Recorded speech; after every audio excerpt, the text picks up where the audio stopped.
Mijn droom is altijd best om een eigen bier te brouwen, maar ja, hoe doe je dat? Dan kom je bij de admiraliteitsdagen. En dan mijn idee weer om een bierfestival te organiseren, wat we nou voor de derde keer doen. Nou ja, het mooiste daarbij is om een keer je eigen bier te hebben. Nou ja, dat is lukt in samenwerking met de jongens die daar staan van de brouwerij Dokkum. En dan heb ik de jaren met Tim Cuperus, wat is aan Prillen, wat aan West, een beetje aan het uitproberen in West. En zo ben we tot de Friese Pina's komen. En het mooie ervan is, je hebt een bier, maar een bier moet ik een naam hebben. Nou ja, de Friese Pina's, als we de geschiedenisboeken indoeken, dan komt het uit eigenlijk dat de Friese Pina's, dat weer het vlaggenschip van de Dokkum Admiraliteit.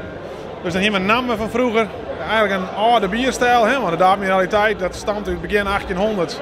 Nou ja, wat ze toen ik wilde een bier vanuit Groot-Brittannië richting India, daar komt eigenlijk de naam Indian Pale Ale bij, de IPA. Dus dat ik wil nemen. Ja, uiteindelijk komt dat eigen weer bij elkaar.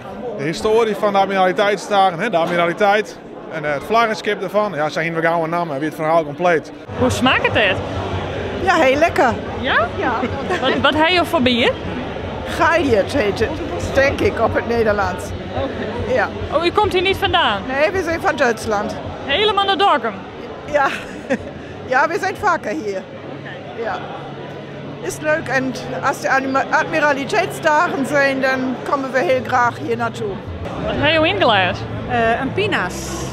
Ja, ja. De limited edition dus? Een limited edition, ja. En hij is heel bijzonder. Maar ze wel leren drinken volgens mij, maar het is een pittig bierke. Haast nemen wat eten, maar hij is wel erg lekker. Bepaalde mensen die hier binnenkomen hebben nog nooit een speciaal bier gehoord. Die beginnen steeds maar heel lacht en heel subtiel.